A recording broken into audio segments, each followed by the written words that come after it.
की, गोस्वामी तुलसीदासी महाराज की, श्री शंकर भगवान की जय।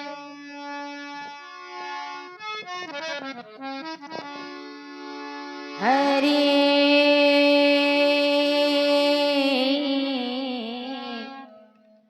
हरे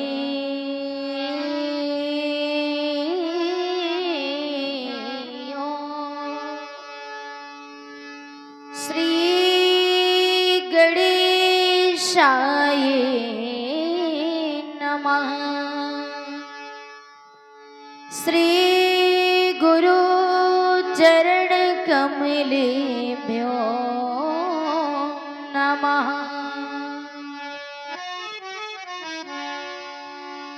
अखंड मंडलाकारं व्याप्तं येन चराचरं तत्पदं दर्शितं येन तस्मै श्री गुरुवे नमः। रामाय राम भद्राय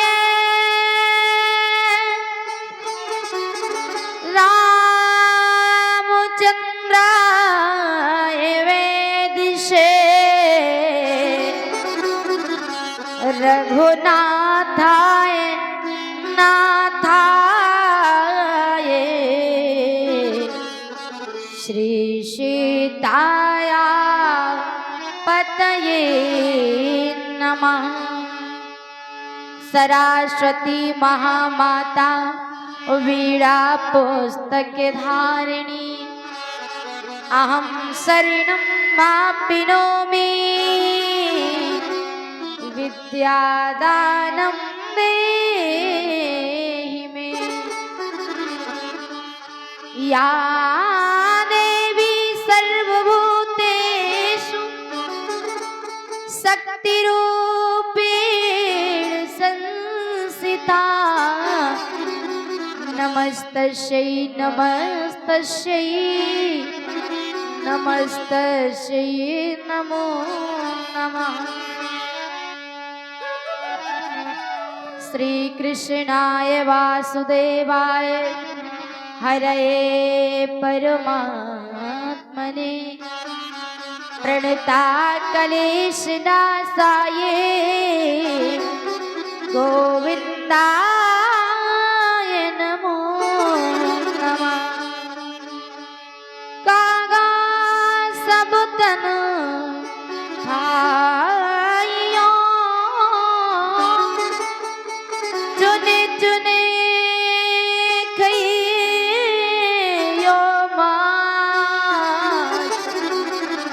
अदो नैना नहीं खाइयो मोहे हरि दर्शन की आश।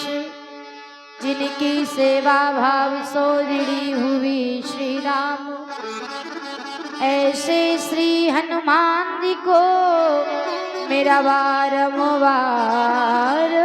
प्रणाम, मेरा बारंबार प्रणाम। बोलिए रामचंद्र भगवान की, यज्ञ नरण भगवान की, शंकर भगवान की प्रातः स्मरणीय। इस कार्यक्रम के अध्यक्ष संरक्षक श्री राम कथा के अनंत अनुरागी अनन्य रसिया भक्ति पर और अनंत बुलंद संत श्री हनुमंत लाल जी महाराज, जगत नियंता जगदाधार जगदीश्वर श्री कौशल्याश्वर्धन भगवान श्री राम की परम पावन पदारविंद,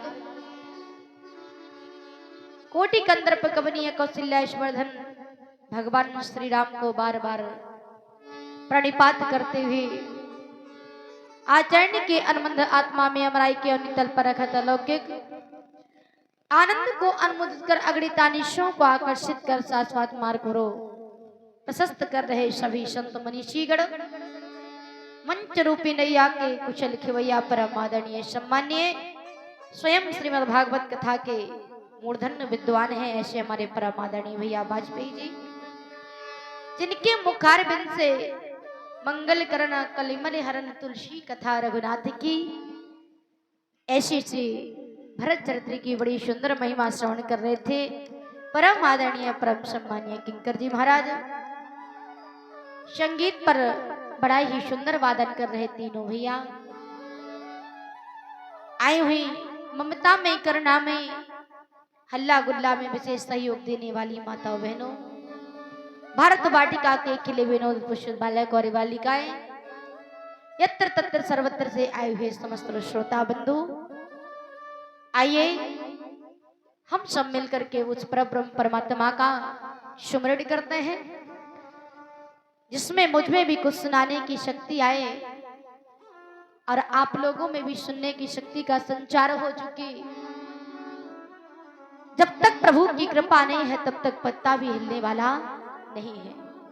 इसलिए सभी लोग प्रभु की कृपा प्राप्त करने के लिए बोलेंगे, पतित जनों को करो पुनीता, हे राम सीता, हे राम सीता।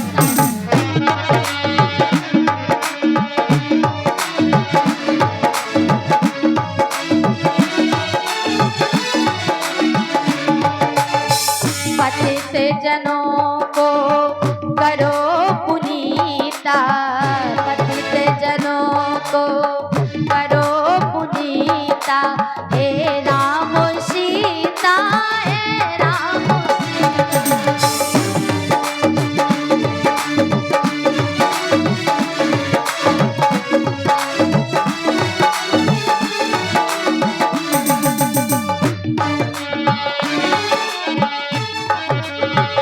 पुनर्जन्म हो अगर हमारा,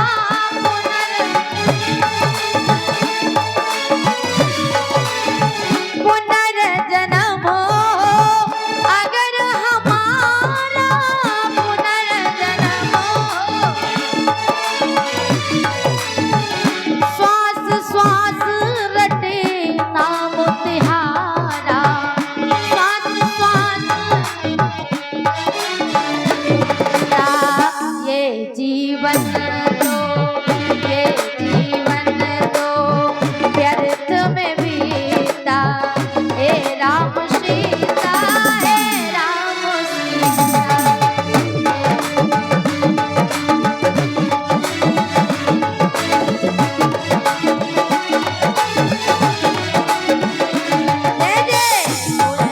जीवन दो व्यर्थ में बीता, हे राम सीता, हे राम सीता।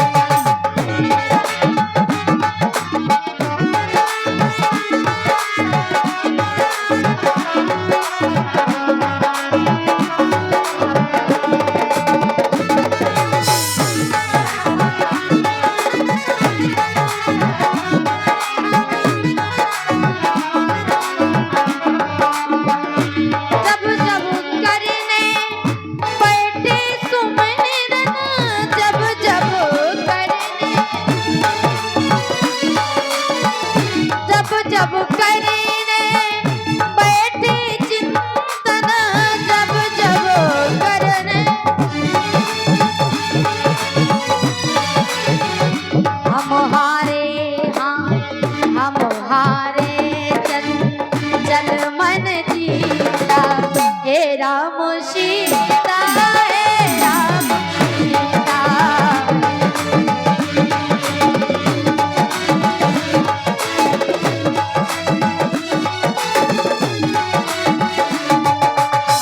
पतित जनों को सभी लोग तालियां बजाते हैं, करतल ध्वनि के साथ मीठी मीठी तालियों के साथ बोलेंगे, पतित जनों को करो पुनीता, हे राम सीता, हे राम सीता।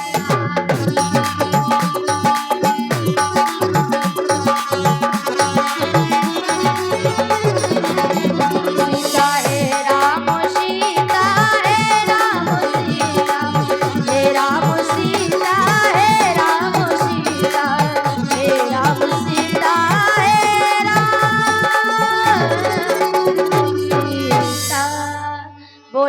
रामचंद्र भगवान की। गुटकुआरा के राम कथा के पंडाल में बैठी हूँ, काऊ अस्पताल में नहीं है, ठीक है। बड़ी उच्च स्वर के साथ जयकारा लगाओ। ऐसी आवाज आ रही कि जैसे आज एकादशी का व्रत कर रही हो। और घर से देखो छोटी सी बंदूक की गोली होती है और छोटा सा बारूद होता है, लेकिन फिर भी जब बंदूक में लगा कर के गोली को छोड़ा जाता है, घोड़ा दबाया जाता है, तब प्रभु आवाज कहां तक पहुंचती है? बोले 2 किलोमीटर तक। 2 किलोमीटर तक फायरिंग की आवाज होती है। कहीं फायरिंग हुई है, कहीं गोली चली है। और इधर पूछा जाए कि कितने कितने किलो की बारूद है, भैया काय को छौका मार रहे तनक धीरे मार ले। श्री राधे। बोलिए रामचंद्र भगवान की। सभी लोग विचलित हो गए, निवेदन कर रहे। छोटी सी बंदूक की गोली जब लगा करके घोड़ा से चलाया जाता है, 2 किलोमीटर तक आवाज जाती है। लेकिन यहाँ जितने लोग बैठे हैं, पूछा जाए कितना कितना बारूद है, कितनी गोली, बोले यहाँ गोली नहीं है सरकार, गोला है। 1-1, 1.5 किलो भोजन करके आए हैं। और बोलने में बोले धीरे से आवाज आ रही है।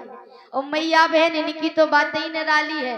हर काम में आगे, भोजन बनाने में आगे, और गाना बजाने में आगे, घर के कार्यों में आगे, बहुत अच्छे अच्छे कार्यों में दान देने में भी आगे। अगर कमेटी के भैया पहुंच जाएं और कह दे महन जी चंदा काटना है, तो श्रीमान जी भले ही मना कर दें और अंदर से आवाज आएगी दे दो, 1 साड़ी कम ले लेंगे, लिखा दो 500 रुपया। तो दान देने में भी आगे। और आजकल महिला सीट चल रही, तो चुनाव लड़ने में भी आगे। और बता दें, बोले महाराज काम पड़ जाए तो लड़ाई झगड़ा में भी आगे। और एक मुख्य बात है, गुटखा खाने में भी 80% महिला गुटखा खाने में आगे। और जब भगवान का नाम हो तो पीछे। बड़े उच्च स्वर के जयकारा लगाओ। बोलिए रामचंद्र भगवान की, शंकर भगवान की, तुलसीदास जी महाराज की, संत समाज की, बागेश्वर धाम की जय जय श्री सीताराम। आइए, बड़ा ही सुंदर चर्चा श्रवण कर रहे थे आप सभी लोग, जिसके लिए स्वयं महाराज प्रभु राम कहते हैं। सुनैना मैया ने जनक जी से कहा, प्रभु कृपा करके भरत चरित्र सुना दीजिए। जनक जी महाराज कहते हैं, देवी मुझ में वो सामर्थ्य नहीं है। प्रभु अगर आप नहीं सुना सकते तो कहीं ऐसी जगह ले जाइए कि जहां पर हम सुन सकें। जनक जी ने कहा वो भी संभव नहीं है। तो फिर क्या कोई नहीं कह सकता? बोले असंभव है। क्या कोई जानता नहीं है? बोले जानने वाले एक है। कौन? बोले भरत महिमा सुन रानी, भरत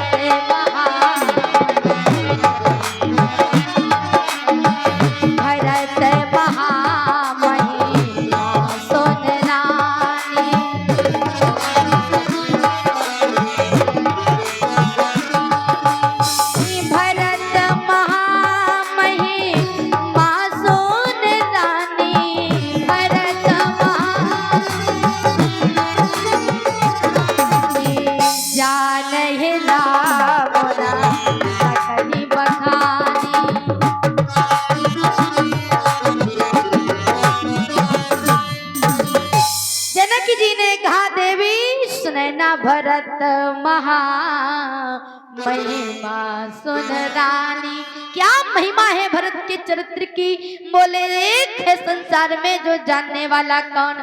बोले जान ही राम। तो चलते हैं उनके पास, श्रवण कर लेंगे। बोले न सकहि बखानी, वो भी नहीं बखान कर सकते। क्यों? क्योंकि इतने धीर है, इतने गंभीर है कि भरत जी महाराज का तो कहना क्या है। बोले जग जप राम और राम जप जेहि, और भरत सरिष को राम सनेहि। सारा संसार तो जगत तो परमात्मा का सुमरण करता है, लेकिन परमात्मा से पूछा कि आप किसका सुमरण करते हैं, तो भरत का सुमरण करते हैं। ऐसे श्री भरतलाल जी महाराज की चर्चा श्रवण कर रहे थे। निवेदन कर दे, भरतलाल जी महाराज खड़ाऊ लेकर के गए, राज का कार्यभार संभालने लगे, नंदीग्राम में बैठकर अनुष्ठान करने लगे। भरत जी महाराज कौन है? एक भाई भाई के जो प्रेम को दर्शाता है वो है भरत का चरित्र। भाई किसको कहते हैं? अरे जो भाई की विपत्ति बांट ले उसे भाई कहते हैं, जो भाई भाई की विपत्ति बांट ले उसे भाई कहते हैं। लेकिन आज की परिभाषा भाई की विपत्ति नहीं बांटती है, भाई की संपत्ति बांटता है। लेकिन भरतलाल जी ने संपत्ति को बांटा नहीं, प्रभु की संपत्ति अमानत मान करके नंदीग्राम में अनुष्ठान के लिए चले गए।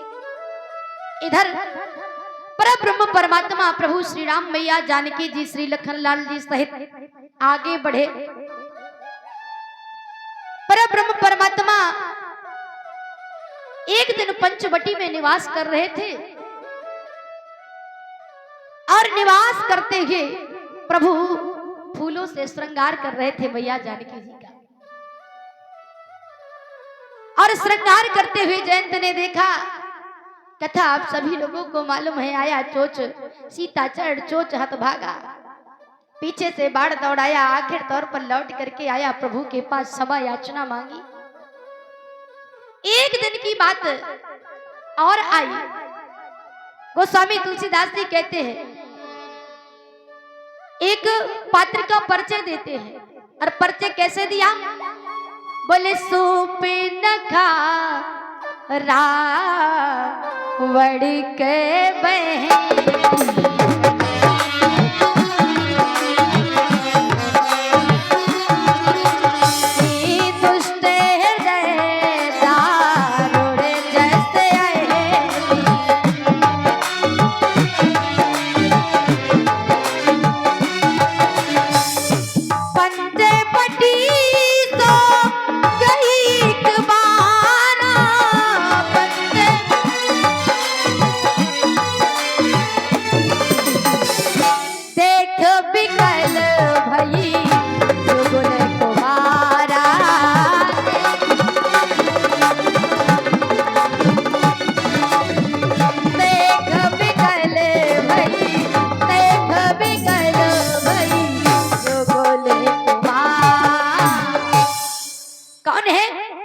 दिया गया। एक बार एक श्रीमती जी आई, कहा पंचवटी पर, वो कौन है? बोले सुपर्णखा। नाम क्या है? सुपर्णखा। अब सुपर्णखा की परिभाषा क्या है आज की भाषा में बता दे। सुपर्णखा का जब संधि विच्छेद किया गया, क्या हुआ?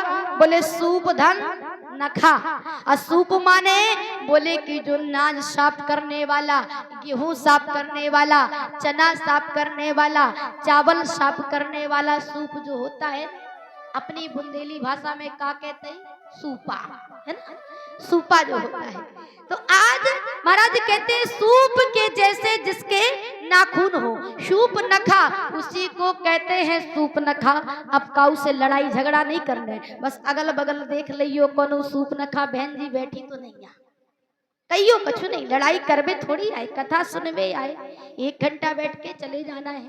तो निवेदन कर दे प्यारे, जिसके सूप जैसे बड़े बड़े नाखून हो, क्यों? बोले भारतीय संस्कृति के अनुसार नाखून बढ़ाते नहीं हैं और बाल कटवाते नहीं हैं, लेकिन बालों की बड़ी महिमा।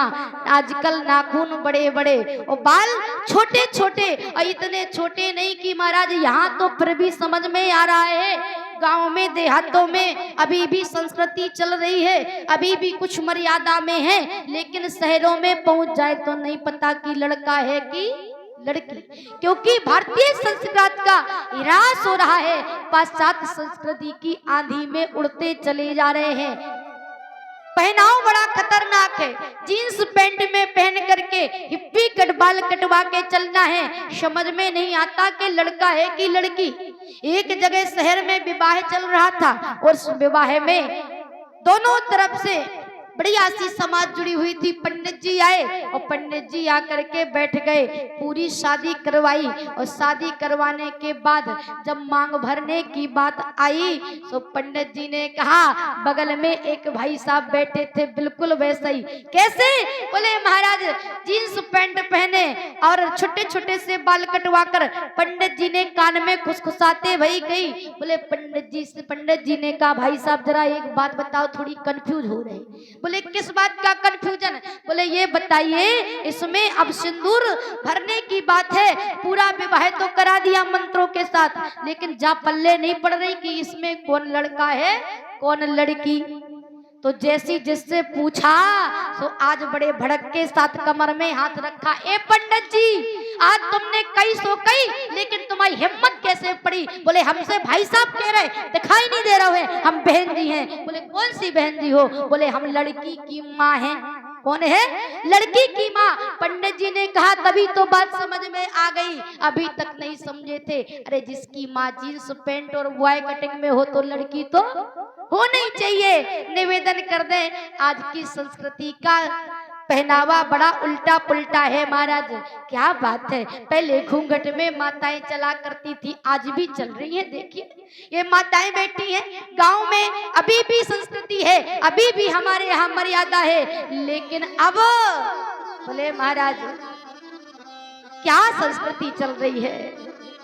निवेदन करें, भारतीय संस्कृति की मर्यादा है, पहनाव है, संस्कार है।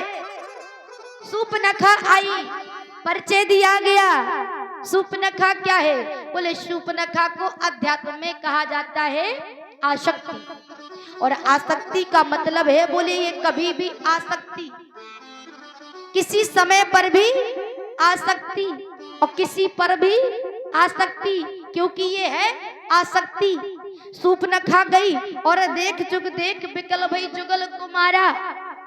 ध्यान दीजिएगा, जब पहले परिचय दिया गया तो कहती क्या है, प्रभु के पास जाकर के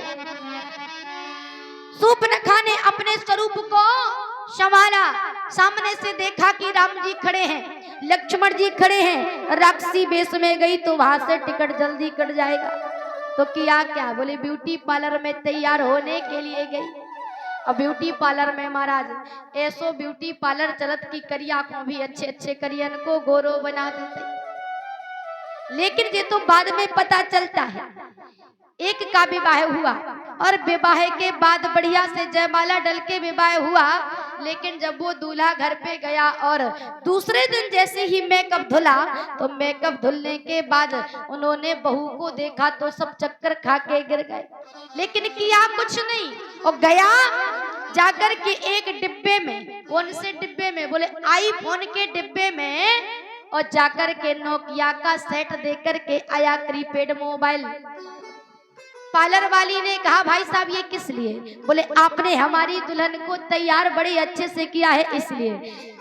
पार्लर वाली बड़ी प्रसन्न हो गई, क्या बात है, आज तक किसी ने आईफोन नहीं दिया और आईफोन मिल गया, इससे बड़ी प्रसन्नता की बात। लेकिन जैसे ही आईफोन का डिब्बा खोला तो उसके अंदर नोकिया का मोबाइल था। बोले भैया ये कौन सी मजाक है? पार्लर वाली से भाई साहब ने कहा, जो मजाक आपने हमारे साथ किया सेम वही मजाक है। रात में बंधन करके क्रीम पाउडर लीपा पोती करके आपने बड़ा सुंदर बना दिया। तो पार्लर की भी बड़ी महिमा है महाराज। आज शूर्पणखा पार्लर में जाकर के फिर प्रभु राम के पास जाती है और कहती क्या है सरकार, तुम सम पुरुष से नमो सम नारी, यह संयोग विधि सचा विचारी।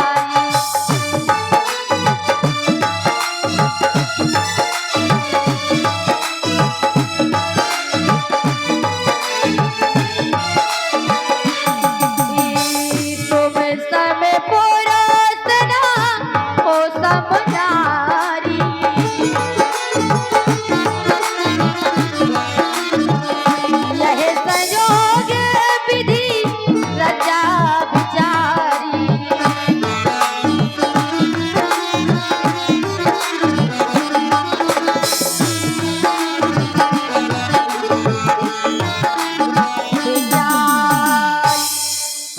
के पास सर्वप्रथम आई, कहती है तुम सम पुरुष।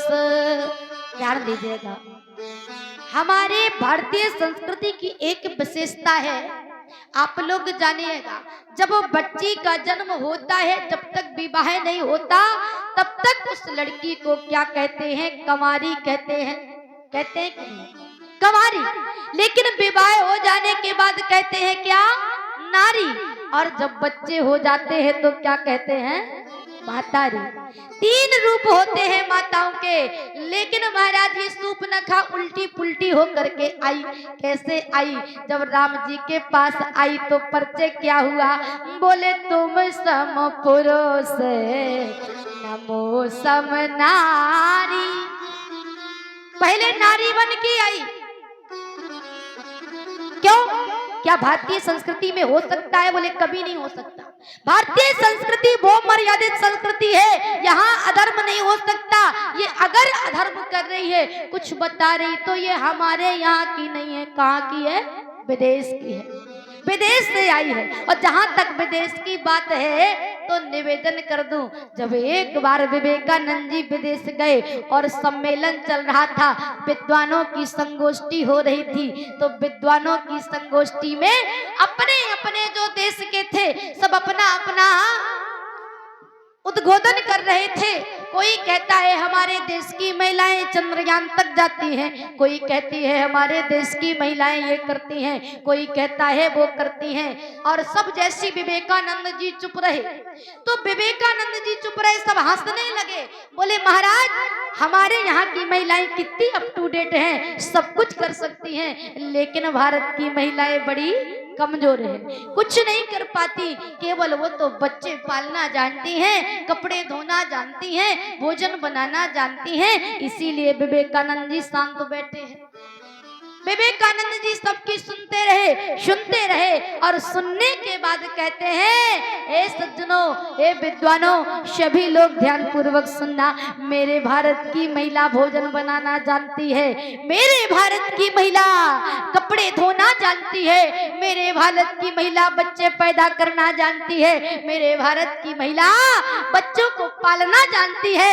लेकिन कहीं भी किसी की महिला चंद्रयान तक जाती है, किसी कहीं की महिला वायुयान तक जाती है, लेकिन मेरे भारत की महिला और जाकर के बैकुंठ में अपने पति को छुड़ा करके लाती है और फिर अपने श्रृंगार को संवारती है। ये मेरे भारत की महिला है। कौन? सती सावित्री। ये है मेरा भारत। मेरे भारत का क्या नियम है?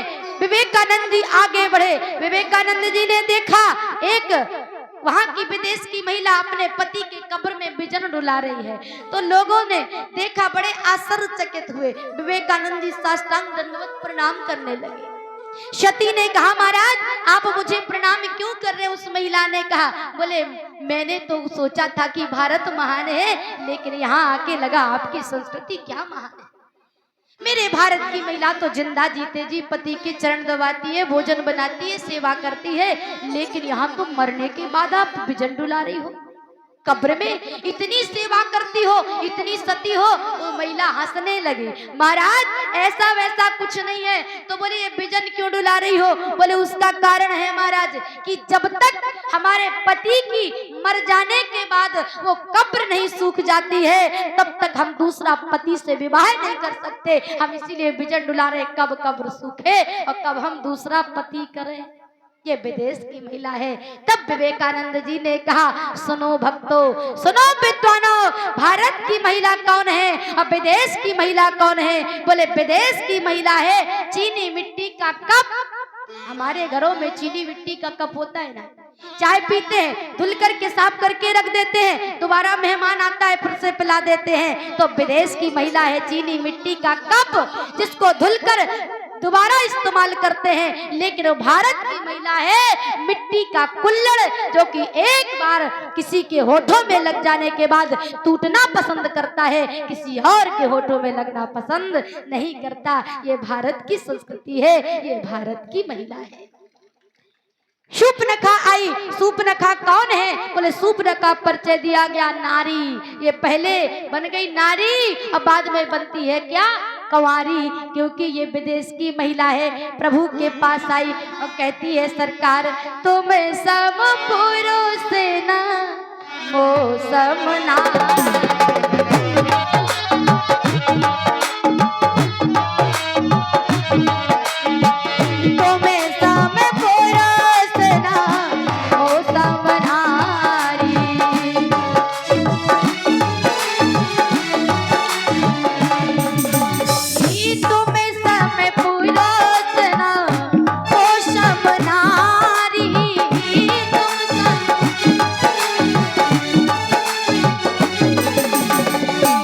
संजोग विधि रचा बिचारी,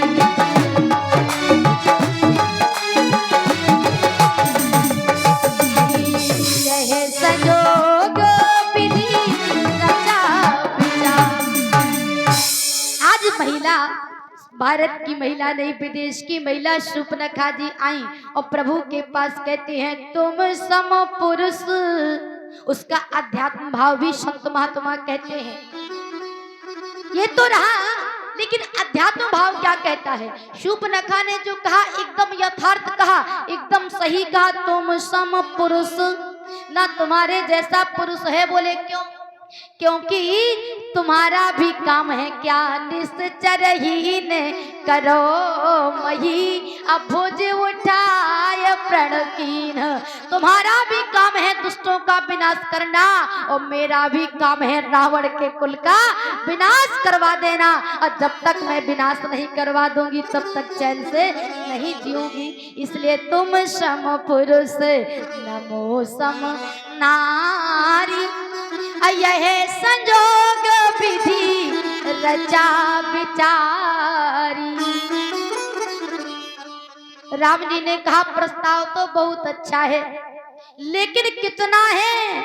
हमको कितना हम तुमको अच्छे लगते हैं? तो शूर्पणखा ने दूसरी चौपाई बोली, बोले मन माना कछु तुम ही निहारी। मन माना कछु तुम ही निहारी, कछु लगा दिया। राम जी ने कहा थोड़ी समझेंगे, सोचेंगे, अपनाएंगे। अरे राम जी तो दीनों को अपनाते हैं, राम जी तो दयालुओं को अपनाते हैं। अगर दीन दयालु बनकर शूर्पणखा गई होती तो राम जी उनको भी अपना लेते, लेकिन ये कपट रच करके गई। रुचिर रूप धरी प्रभु पई जाई, और प्रभु कहते हैं मोहि कपट छल छिद्र ना भावा। तो प्रभु ने सोचा, गहराई तक गए, पूछा, बोले कितना अच्छे लगते हैं। शूर्पणखा कहती है मन माना कछु कुछ, और कछु श्री रामचरितमानस से ही शब्द लिया गया है और श्री रामचरितमानस में उसको पुष्टिकरण किया गया। कछु माने कितना होता है। अब हम कह दें कि यहाँ से राठ कछु किलोमीटर है, तो कछु किलोमीटर कितने किलोमीटर है? श्री रामचरितमानस में पुष्टिकरण किया गया। कछु का मतलब क्या है? बोले कछु मारिस कछु मर्द से, कछु मिलई से धर धूर, अब कछु पुनि जाए पुकार से प्रभु मर कट भले। कछु 4 बार आया और 4 बार का मतलब है 25%। तो आज शूर्पणखा से पूछा, बोले कितना अच्छे लगते हैं हम। शूर्पणखा ने कहा कछु, तो राम जी ने कहा मतलब 25% हम तुमको भाई हैं। बोले हाँ सरकार। अच्छा, तो 25% भाई है, बाकी का 75% कहाँ मन लगा है? मन माना 75% कहाँ मन माना? तो शूर्पणखा ने कहा 75% तो अभी संसार में ही घूम रहे। तो बोले अगर संसार में घूम रही तो जाओ घुटकुआरा के जितने कमारे लड़का है उन्हीं के लगे जाओ, तुम तो हमारे पास काहे को आए। बोले मन माना कछु तुम ही निहारी। शूर्पणखा रावण के बहिनी दुष्ट हृदय दारुण जस अहिनी। बोले ये सर्पणों की मैया है, पहले बनी महतारी और बाद में बनी नारी और फिर बाद में बनती है कंवारी। कहती क्या है? प्रभु आपको देखा तो इसीलिए तो मैं आ गई। क्यों? सूर्पनखा ने कहा, बोले ताते अब लग रहे हो कुंवार,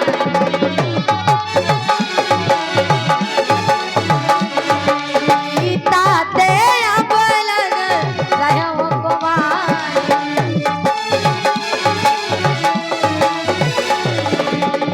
ताते अब लग रहे हो कुंवारी,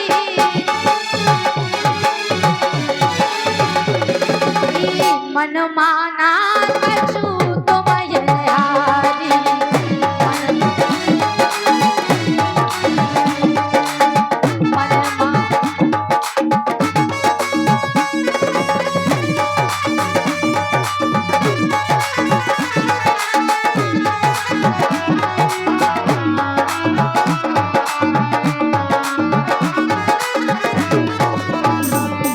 हारी, मन माना कछु तुम ही निहारी।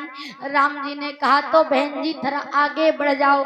कहा, बोले जैसी तुम अहिनी हो ना, दुष्ट हृदय दारुण जैसा अहिनी, तुम सर्पणों की माता हो, जैसी तुम अहिनी वैसे ही आहा ये कुमार, तुम अहिनी वो आहे और तुम कुमारी और वो कुमार।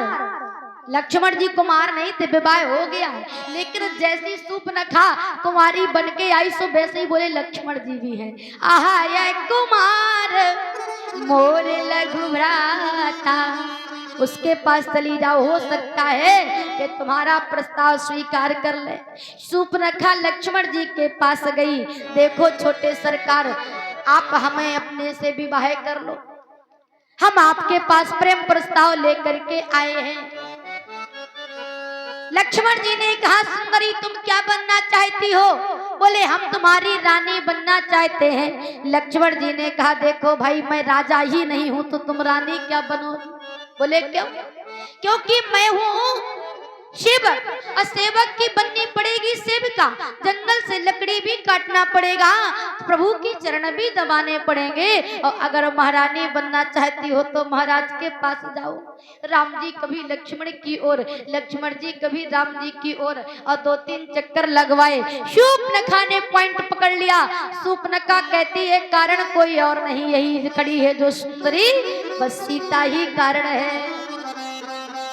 सीता को टारगेट बना करके जैसे ही झपटने के लिए तैयार हुई, राम जी ने इशारा किया लक्ष्मण ऑपरेशन कर दो, और लक्ष्मण जी ने निकाले तुरंत ही नाक कान मिनकिन, और जैसे नाक कान का ऑपरेशन किया, हाय हाय हाय हाय चिल्लाती सूर्पनखा खरदूषण के पास गई, सेना लेकर के आई, युद्ध हुआ, रावण के पास गई, रावण भी आया। रावण ने सोचा, बोले खरदूषण सम नहीं बलवंता, वो नहीं कुमार है बिन भगवंता, और अगर ऐसी बात है तो किया क्या जाए, जरा बुद्धि से काम लेना चाहिए। अब मैं जाकर के युद्ध करूंगा ठीक नहीं रहेगा, थोड़ी सा खेल खिलाता हूँ, और खेल खिलाने के लिए कहाँ गया? अपने मामा मरीच के पास, और मरीच के पास गया और जाकर के राम राम किया, प्रणाम किया। वो जैसे ही प्रणाम किया समझ गए मरीच, अरे जो कभी ना झुकता हो, ध्यान दीजिएगा, बड़ा अच्छा पॉइंट है अपने जीवन जीने के लिए, जो कभी ना झुकता हो और अचानक से चरणों में गिर जाए, समझ लेना कोई गड़बड़ है। जहां ज्यादा खातिरदारी हो वहां ज्यादा खतरा है, समझ गए? गोस्वामी जी कहते नमन नीच कहे अति दुख दाई। तो आज किया क्या? निवेदन किया, क्या तुम मरीच मामा से कहा क्या तुम मृग बन रहे हो? बोले अगर नहीं बनूं तो बोले हम तुम्हारे प्राण ले लेंगे। मरीच ने कहा जब मरना ही है तो राम जी के हाथ से क्यों ना मरे,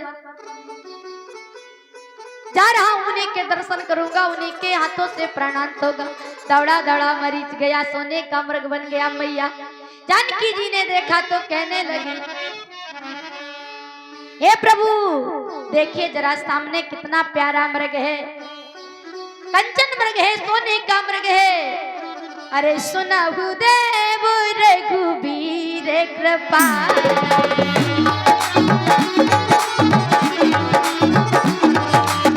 यही मृग करे अति सुंदर छाला,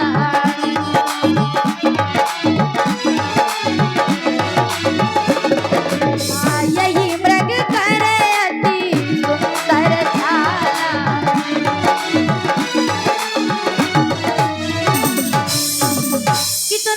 काली छाल है सरकार, इसको मार करके इसकी खाल उतार करके ले आइए। सुनाऊ सत्य सन्न प्रभु बद कर एही, आनहु चरम कात बैदेही। राम जी तुरंत धनुष बाण लेकर के तैयार हो गए। याद रखना माताओं, मैया जानकी जी ने सोने का मृग मांगा। राम जी ने कहा तुम सोने का मृग मांग रही हो, चलो मैं तुम्हें सोने की लंका में भेज देता हूँ। सो राम जी ने विचार बनाया और ऐसी क्रिया करी कि मैया जानकी जी, रावण साधु का वेश बना करके आया, मैया जानकी जी का अपहरण किया और अपहरण करके चल दिया।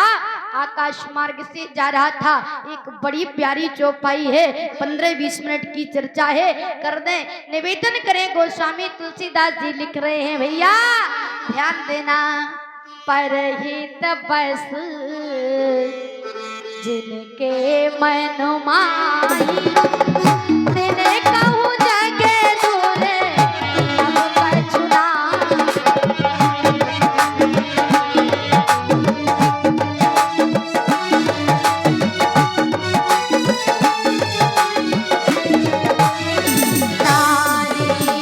गोस्वामी जी ने कहा परहित पशु, कितना प्यारा शब्द है परहित, जो दूसरों का हित करे। परहित बस जिनके अंदर दूसरों की भावना आ जाए, जो दूसरों के सुख को देखने लगे, उसके लिए संसार में ऐसी कोई भी वस्तु नहीं है कि जो उसको प्राप्त ना हो, उसको पर्याप्त ना हो। लेकिन अपने अपने छाती में हाथ धर के ईमानदारी से सोचना, आप भी सोचना माताओं बहनों, आप भी सोचना बंधुओं, कि क्या हम कभी परहित की भावना मन में लाते हैं? घुटकुआरा के व्यक्ति लाते हैं, बहुत ही अच्छे लोग हैं। घुटकुआरा के व्यक्ति बहुत अच्छे हैं, यहाँ की तो प्रेम भावना, सद्भावना और सब कुछ का, हर चीज का ध्यान देते हैं। लेकिन हम तो अपने यहाँ की बात कर रहे हैं। निवेदन करें, आज का व्यक्ति सूखी खा रहा है, उससे तकलीफ नहीं है, लेकिन जिस सामने वाला घी चुपड़ के खा रहा है, ऐसा क्यों? सामने वाला पैदल चल रहा है, चिंता नहीं है, हम पैदल चल रहे हैं, चिंता नहीं है। सामने वाला मोटरसाइकिल से चल रहा है, आखिर क्यों? यही दूसरों की समस्या है। परहित की बात तो छोड़ो प्यारे। एक व्यक्ति ने परमात्मा की कृपा प्राप्त कर ली, संत भगवान की कृपा प्राप्त कर ली। संत भगवान ने कहा, देख भक्त, आज से मेरी कृपा तुझे प्राप्त हो गई, जो मांगेगा सो दूंगा। लेकिन समस्या एक बात की है। क्या?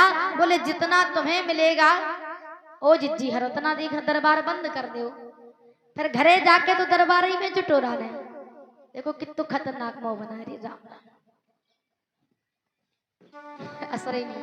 जय जय बोलो सियावर रामचंद्र की। कोई गहन विषय में बातचीत चल रही है, इसीलिए बोलो रामचंद्र भगवान की। ध्यान दीजिएगा, कथा कहाँ चल रही थी नहीं पता, हम भूले नहीं आ, लेकिन आप लोगों से पूछ रहे हैं कि आप लोगों का ध्यान कहाँ है।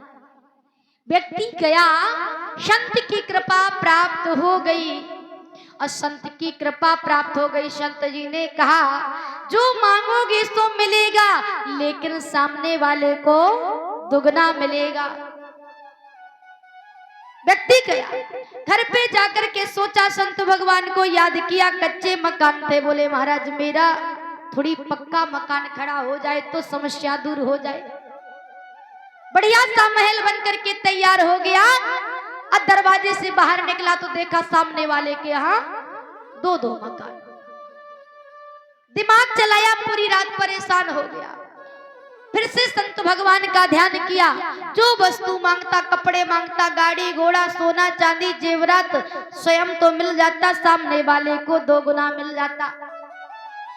और वही व्यक्ति की टीश है, वही व्यक्ति अपने से सामने वाले को बढ़ता हुआ नहीं देखना चाहता। यही तो समस्या है आज की। अभी आप लोग सुन रहे थे कि पहले आदमी आदमी की रक्षा करता था, लेकिन आज आदमी कुत्ता आदमी की रक्षा कर रहा है। पहले का समय था, लोग जा रहे हो, भैया कहाँ जा रहे, बोले यहाँ से गुहांड तक जा रहे, बोले अकेले जा रहे, बोले जा तो रहे अकेले, लेकिन रास्ते में 2-4 लोग मिल जाए तो अच्छी बात होगी, कहते थे कि नहीं? 2 से भले 4, 1 से भले 2। पहले का व्यक्ति कहता था जा रहे हैं 2-4 लोग मिल जाएंगे तो अच्छी बात है, और आज का व्यक्ति कहता है जा रहे हैं कहीं 2-4 लोग ना मिल जाएं। आज की परिभाषा बदल चुकी है। आज का आदमी कर क्या रहा है? आज के एक दूसरे को शकल को देख करके डर रहे हैं।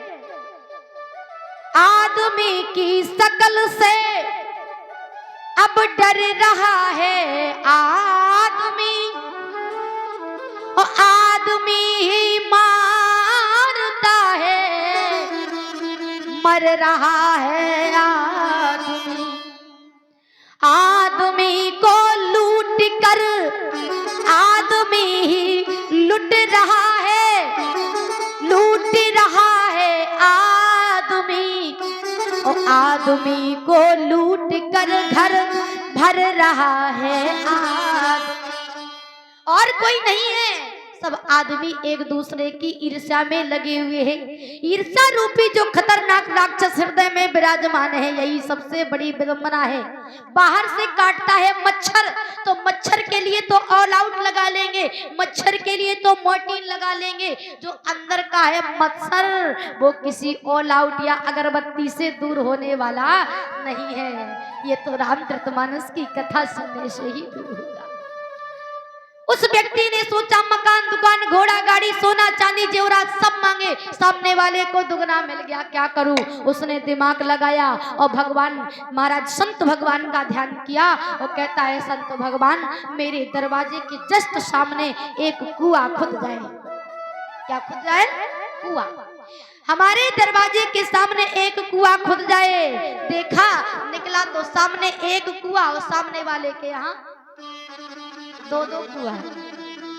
और अंदर आया और फिर कहता है संत भगवान हमने आपको ध्यान किया हो तो हमारी एक आंख फूट जाए। मांगने वाले की तो एक ही आंख फूटी, एक से भी काम चल जाएगा, सामने वाले की दोनों गोविंदाय नमो नमः। अब विचार करो, किसी व्यक्ति के दोनों आंखें बंद हो, फूट गई हो, और सामने दरवाजे के देरी से न करते ही 2-2 कुआं हो, तो मरे की चीज है। आज का समस्या क्या है? बोले परहित नहीं जानते। और गोस्वामी जी कहते हैं प्यारे परहित सर से धर्म नहीं भाई।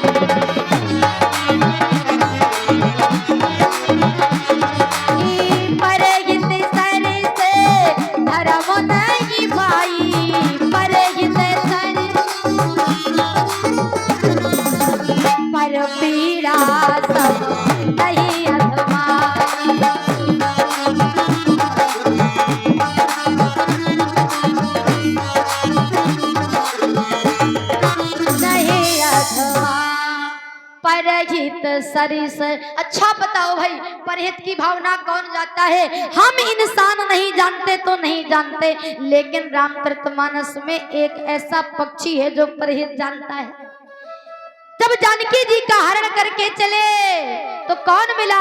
पक्षी राज जटायु। और पक्षी राज जटायु ने देखा, बोले गीधराज सुन आरत बाणी, रघुकुल तिलक नारी पहचाने।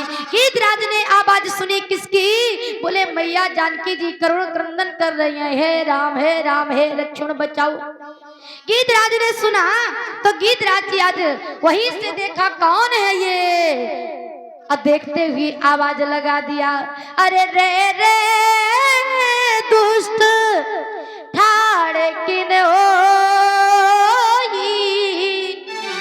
और निर्भय चलसी न जाने मोही। ध्यान देना, आज का अगर समाज का व्यक्ति हमारी किसी संपत्ति का हरण कर रहा हो, बलवान हो और बहुत ज्यादा जबरदस्त हो, तो उसके लिए लोग क्या करते हैं?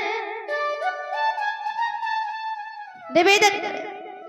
आज का व्यक्ति अगर बलवान हो और जबरदस्त हो और बगल वाले की संपत्ति का हरण करके जा रहा हो, बगल वाले की संपत्ति का अगर हरण करके जा रहा हो, तो ये जो भैया लोग 4 लोग बैठे रहते ना पेड़ के नीचे, सब 9 2 11 हो जाके अपने अपने घरों में किवाड़ बंद कर लेंगे। भैया काहे घुस आए, अरे वो फलाने आ रहा, प्राण ले ले, खुद जाओ, जान बची तो लाखों पाई, कहते कि नहीं? घर पे घुस जाओ। किसी की माँ बहन बेटी का जबरदस्ती हरण करके जा रहा हो, अपने दरवाजे बंद कर लेते हैं, आंख बंद कर लेते हैं। क्या हमारी भारतीय संस्कृति है यहाँ का। लेकिन इंसान नहीं, इंसान से समझदार तो पक्षी है। आज पक्षी ने देखा तो पक्षी ने देख करके आवाज लगाई, ना श्रीमान जी, ना आदरणीय, ना सम्माननीय, ना दशानन कहा, ना लंकेश कहा, बोले ए दुष्ट रावण, रे रे दुष्ट, है किसी की हिम्मत? दशानन कौन है? कोई एरा गेरा नत्थु खेरा नहीं है, लल्लू पंजू आदमी नहीं है। कौन है? दशानन के चलने से पृथ्वी कांपती है। गोस्वामी जी कह रहे हैं, चलत दशानन डोलत अवनी, गरजत गर्भ स्रवई,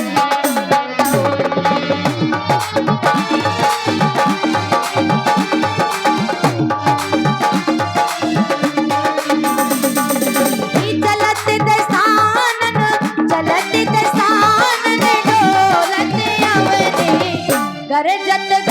स्रवई सुर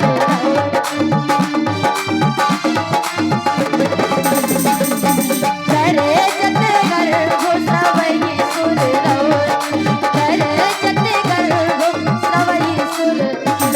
क्या बात, बोले चलत दशानन, जिसके चलने से पृथ्वी कांपती है, जिसकी गर्जना करने से देवताओं की स्त्रियों के गर्भ गिर जाते हैं, और ऐसे दशानन से डरता नहीं हुआ, कांपता नहीं हुआ, सीधे आवाज लगा दी, ए दुष्ट रावण खड़ा रह। क्या तू मुझे नहीं जानता? क्या तू मुझे नहीं पहचानता? क्या तू इस देश को नहीं जानता जहां से हरण करके ले जा रहा है? ये तेरी लंका नहीं है, ये लंका नहीं, ये भारत देश है, भारत देश। और भारत देश का एक एक कड़कड़, एक एक तरण तरण वज्र के समान है, इसलिए सावधान हो जा, तेरा किससे पाला पड़ा हुआ है जानता है? भारत देश ये संतों का देश है, ये सतियों का देश है। अरे यहाँ ऐसी ऐसी सतियां हुई हैं जो यमराज के पास भी जाकर के अपने पति को छुड़ा लाई। ऐसे ऐसे भक्त हुए जो परमात्मा को भी अपनी गोदी पर खिलाया है। ये ऐसा देश है। सावधान हो जाओ रावण। रावण को जब ललकार लगाई, लोगों ने कहा ये कौन ललकार लगा रहा है? अरे आज का इंसान होता तो छुप जाता, कायरपन दिखाता, लेकिन जटायु ने आज इंसान नहीं बल्कि पक्षी बना है, और पक्षी होकर के भी भारत की मिट्टी में पला हुआ था, भारत का पानी पिया था, इसलिए खून खौल उठा। निवेदन कर दो, ये पक्षियों में तो समझौता हो जाता है, पक्षी समझौता कर लेते हैं, लेकिन आज का इंसान समझौता नहीं कर पाता। पक्षी समझौता करते हैं, जानवर समझौता करते हैं। कुत्ता कभी तुम्हारा मांस नहीं खाता, शेर कभी घास फूस नहीं खाता, लेकिन इंसान ही एक ऐसा व्यक्ति है कि सब कुछ खाने को है और फिर भी महाराज जानवरों का मांस भी खावे, घास फूस भी खावे, और साथ ही काजू बादाम भी खावे, बीड़ी सिगरेट चरस गांजा भी, सब जो भी आ जाए टोटल आत्मम समर्पयामि। इतनी प्यारी घड़ी महाराज विधाता ने प्रदान करी थी। कौन सी? चलती फिरती अलार्म क्लॉक वाली घड़ी चल रही है। सुबह होती ही जैसी सुबह होती, आजकल की सुबह नहीं, क्योंकि आजकल की सुबह बड़ी विचित्र होती है। उसकी संभावना, उसकी कहानी क्या है? बोले आज की कहानी है महाराज कि सबके हाथ में पड़ गए टच वाले मोबाइल, और टच वाले मोबाइल में पड़ गया डाटा। और जय जय महाराज 3G 4G 5G 6G है ना। तो निवेदन कर दे, जब से ये आया लोगों से पूछो भैया कौन सा मोबाइल चला रहे, बोले स्मार्ट चला रहे। कौन सा? स्मार्टफोन। तो आदमी अगर मोबाइल स्मार्ट है तो आदमी का पागल है? बोले पागल ही समझो। स्मार्ट बन गया फोन और आदमी बन गया पागल। और मोबाइल आया तो महाराज पहले सबके हाथन में घड़ी, लेकिन जब से मोबाइल आया घड़ी खा गया। सबकी जेब में डायरी और पेन, क्योंकि जब जो बूढ़े बुजुर्ग लोग होते थे तो डायरी पेन रखा करते थे। सबके घर में एक एक रेडियो, भले ही ससुराल से काहे ना मिले होए कलेवा। सबके यहाँ कैलकुलेटर, लेकिन महाराज मोबाइल आया डायरी पेन खा गया, मोबाइल आया घड़ी खा गया, मोबाइल आया रेडियो खा गया, मोबाइल आया कैलकुलेटर खा गया, और मोबाइल आया सब कुछ खाया सुख खाया, हमारे सुख चैन खा गया, हमारा संस्कार खा गया। उसका अच्छा उपयोग करो। बोले अच्छा नहीं करेंगे। आजकल नौजवानों को जो हमारे आचार्य धीरेन्द्र कृष्ण शास्त्री जी कार्य कर रहे हैं, पिछली साल जिन्होंने 151 विवाह किए थे, इस साल 251 विवाह हैं। और इतना दहेज की एक बाप भी एक बार एक अपनी बेटी को देने के लिए विचार करेगा कि दे के नहीं दे, लेकिन इतना दहेज दान मान सम्मान सब कुछ देते हैं।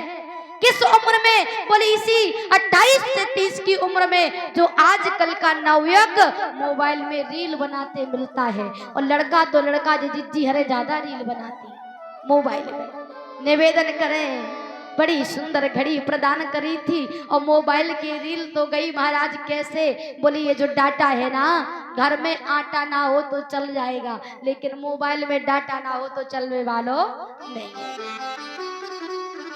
ध्यान देना, बड़ी सुंदर घड़ी प्रदान, अलार्म क्लॉक वाली घड़ी। मुर्गा चलते फिरते 4 बजे सुबह होती, अलार्म लगाता, सबको जगाता। मैया खेत खलियानों में, भैया खेत खलियानों में, घर के कामों में लग जाते। लेकिन आजकल सुबह होती है बड़ी देर से, और सुबह होते ही महाराज, क्यों? क्योंकि महाराज ये अलार्म वाले मुर्गे ही नहीं रह गए। क्या किया? बोले ये दुनिया वालों ने आत्मम समर्पयामी उठा उठा के सबरे मुर्गा काट काट के खा गए। बोले अलार्म वाली घड़ी को सत्यानाश करके रख दिया। और घड़ी तो घड़ी घड़ी बनाने वाली मशीन को भी निवेदन करें। आज हमारे यहाँ पर लोगों में समझ नहीं है, पक्षियों में समझ है। भक्त जटायु ने आवाज लगाई, रे रे दुष्ट ठाड़े किन होई, अनिर्भय जलसी न जाने मोही। रावण ने ऊपर देखा, कौन? बोले कि मैं नाग की खगपति हुई। और इतना कहते ही धावा कर दिया 3 बार। कैसे किया? बोले कि तब ही गीत धावा करी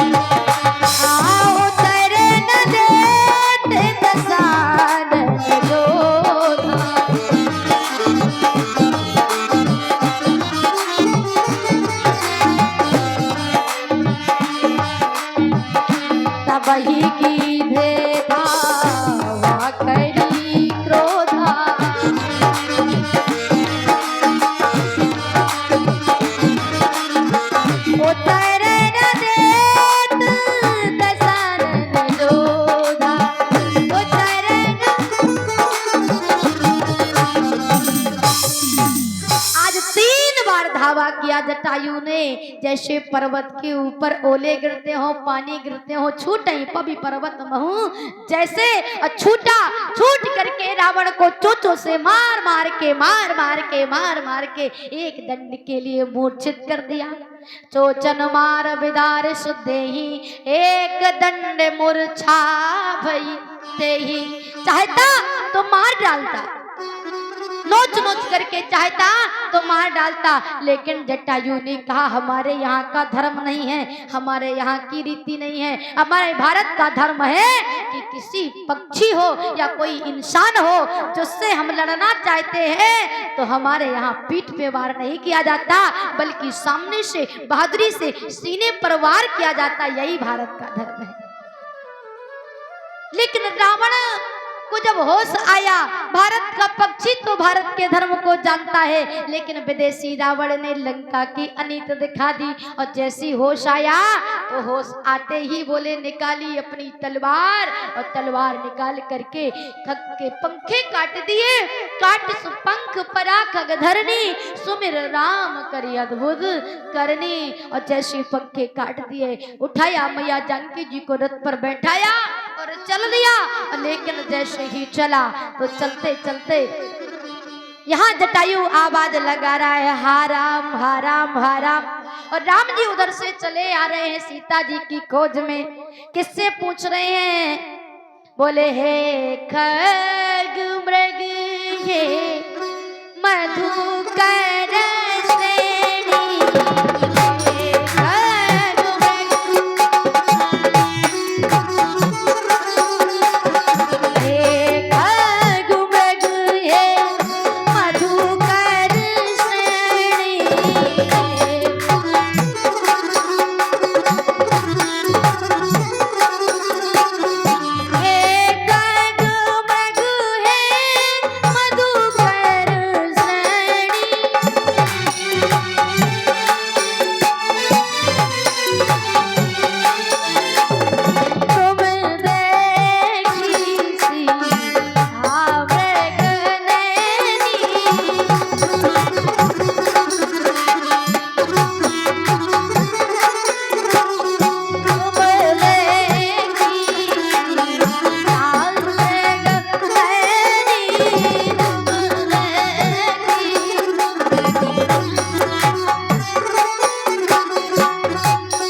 राम जी पहुंचे, किनसे पूछ रहे हैं? बोले हे खग पशु पक्षियों से, हे मृग, हे खग मृग हे मधुकर श्रेणी, तुम देखी सीता मृग।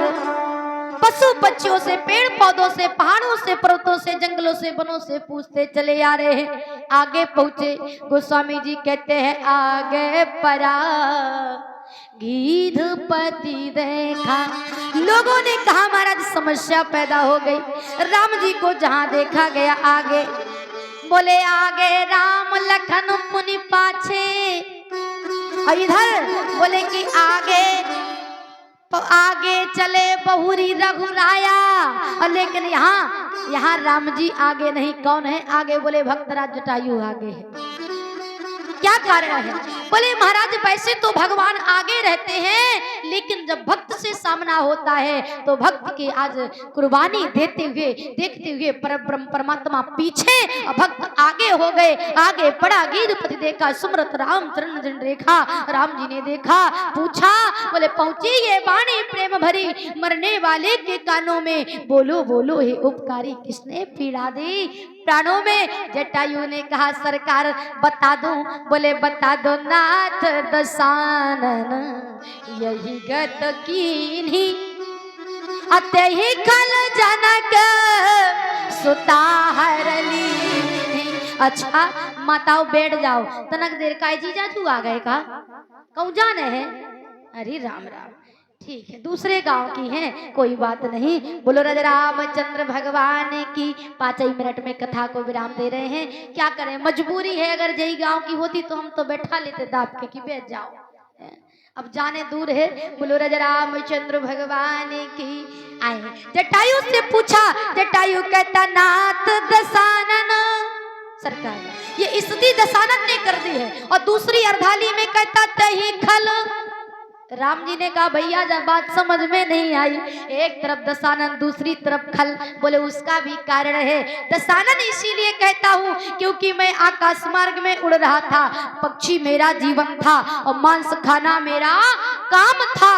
क्योंकि पहले तो भारत में गीध दिखते थे, आजकल नहीं दिखते। काहे बात पे जी महाराज, आजकल गीध नहीं दिखाते आए। बोले गीधों से पूछा राम जी ने क्यों नहीं दिखते? गीधों ने कहा महाराज माफ करना, हमसे अच्छा इंसान, हमारा काम था मांस खाना, हमारा काम था मांस को नोचना, लेकिन हमसे अच्छा काम इंसान ही इंसान को नोच रहा है, हमारा काम ही नहीं है, इसलिए हम पलायन कर गए। भक्त जटायु ने कहा मेरा काम है मांस को खाना। लेकिन आज दशानन ने पंख काट करके परमात्मा की गोदी प्राप्त करा दी, इसलिए दशानन कहता हूँ। लेकिन उसने एक गलत काम किया है। कौन सा? बोले तही खल जनक सुता हर लीनी, जनक सुता का हरण कर लिया है, इसलिए खल कहता हूँ। तो राम जी ने कहा अभयकारी हाथ फेरा, साड़ी पीड़ा जाती रही। राम जी ने कहा कहो तो मैं तुम्हारा शरीर पुनः से अच्छा बना दूं, कंचन सी काया बना दूं। जटायु हंसने लगा, सरकार क्यों? अरे जिसके लिए जन्म जन्म मुनि जतन कराही, अंत राम कही आवत नहीं। कोटि बार जन्म लेते हैं फिर भी मरते वक्त मुख से राम नहीं निकलता। व्यक्ति कहते हैं, परिवार के रिश्तेदार के लोग कहते हैं कहो दद्दा राम राम हरे हरे, और दद्दा कहता रे बाप रे मरे मरे मरे।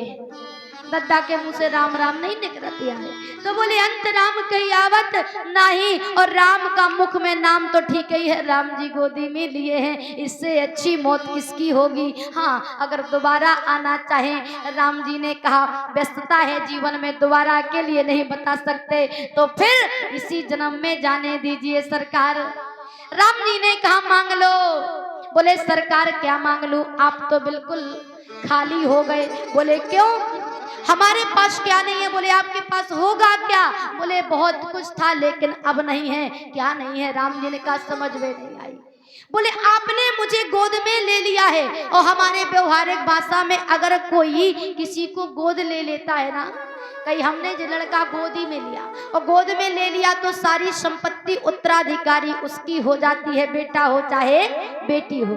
जटायु ने कहा आपने मुझे गोद में ले लिया है, आपकी संपत्ति का उत्तराधिकारी सरकार मैं बन गया हूँ, इसलिए कुछ नहीं दे सकते प्रभु, बस आप तो आशीर्वाद दीजिए। तो बोले अगर कुछ नहीं दे सकते तो आखिरी बात कह दें जटायु, क्या दे रहे हैं? बोले के गीत देह तज धरि हर रूपा, आभूषण बहुपट से अनुपा।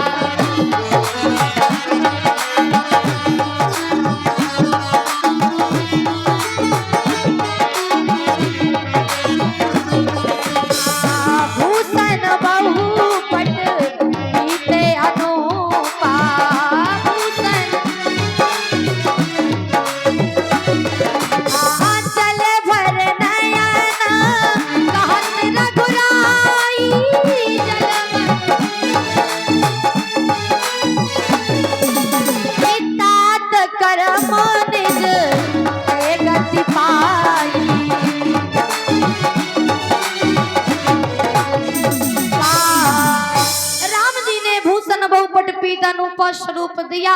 अब बोले याद रखना मैं ये अपनी तरफ से नहीं कर रहा, तात करम जल भर नयन। लोगों ने कहा महाराज राम जी बड़े कंजूस, उनकी फोटो कंजूसता में नजर आई। क्यों? अरे जटायु ने जानकी जी के लिए, जटायु ने राम जी के लिए प्राण ही परित्याग कर दिए, लेकिन राम जी अगर दो चार आंसू और रो लेते जटायु के लिए तो क्या बिगड़ जाता। बोले जल भर आंखों में भरे रहे गिराया नहीं। बोले बात वो नहीं है, राम जी को गहराई से समझो। राम जी की गोदी में है जटायु, और जटायु के पंख कटे थे, वो आंसू कैसे होते हैं? मीठे होते, नमकीन आंसू होते हैं नमकीन। और कहूँ जले में और कटे में नमक छिड़ा दिया जाए तो कितना दर्द होगा। राम जी ने सोचा अगर एक भी आंसू जटायु के ऊपर गिर जाएगा तो अधिक पीड़ा होगी, इसलिए जलो भरो नयन कहत रघुराई, और तात करम निज ते गति पाई। ये तुम्हारे कर्मों का फल स्वरूप है। क्या? क्योंकि तुमने कर्म किया है। कौन सा कर्म? बोले परहित बस जिनके मन मान,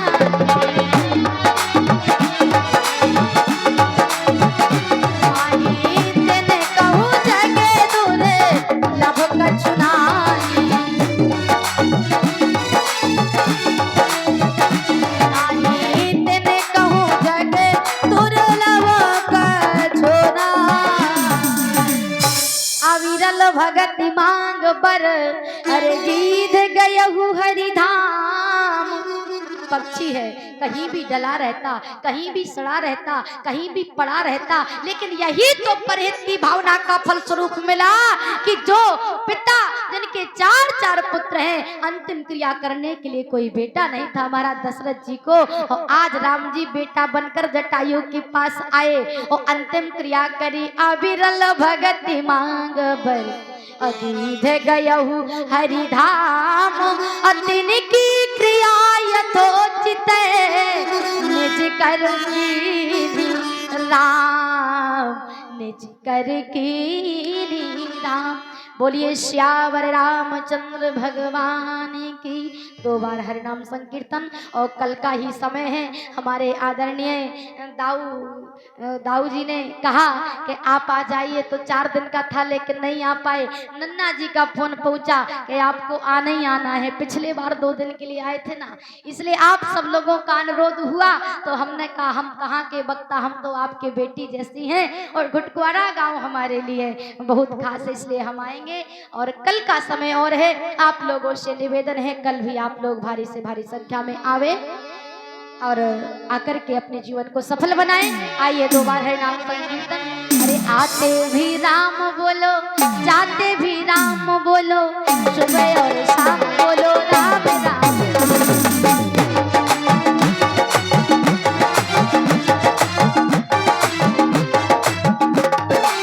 सभी लोग तालियां बजाते हुए आते भी राम बोलो, जाते भी राम बोलो, सुबह और शाम बोलो राम राम।